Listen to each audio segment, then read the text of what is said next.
हालिया घटनाक्रम की वजह से भारत और अमेरिका के व्यापारिक रिश्ते चुनौतीपूर्ण स्थिति से गुजर रहे हैं। इसका एक बड़ा कारण हाल ही में अमेरिकी राष्ट्रपति डोनाल्ड ट्रंप के द्वारा की गई घोषणाओं को माना जा रहा है। डोनाल्ड ट्रंप ने हाल ही में एक घोषणा की जिसके अंतर्गत कहा कि 1 अगस्त 2025 से भारतीय आयातित सामानों पर 25% टैरिफ लगाया जाएगा। टैरिफ क्या होता है? टैरिफ एक प्रकार के शुल्क होते हैं जो आयात एवं निर्यात पर लगाए जाते हैं और ट्रंप सरकार भारतीय सामानों पर 25% की दर से शुल्क लगाने का प्रावधान बना रही है। ऐसा इसलिए किया जा रहा है क्योंकि ट्रंप का मानना है कि भारत एक उच्च कर व्यवस्था वाला देश है। इसके साथ ही उनका मानना है कि भारतीय कर व्यवस्था काफी जटिल है। इसके अतिरिक्त भारत एवं रूस के रक्षा सौदे तथा तेल की खरीद भी एक समस्या का कारण है। ट्रंप का मानना है कि भारत रूस के बढ़ते रिश्ते अमेरिका के लिए चिंता का विषय हैं। उन्होंने इस बात की ओर इशारा भी किया यदि ये व्यापारिक रिश्ते रूस के साथ बढ़ते हैं, रक्षा समझौते और आगे जाते हैं तो ऐसी स्थितियों में ट्रंप सरकार भारत पर दंड भी आरोपित करेगी। इन सबके बीच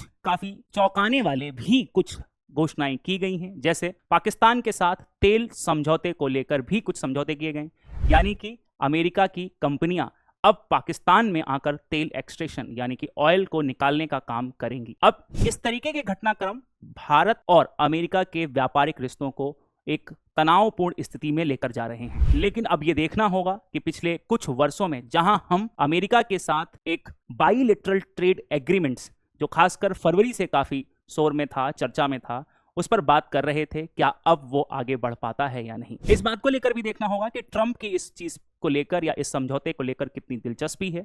अगर उनकी दिलचस्पी है तो फिर उनके द्वारा लिए जा रहे इस प्रकार के निर्णय भारत और अमेरिका के संबंधों को किस प्रकार आगे लेकर जाएंगे।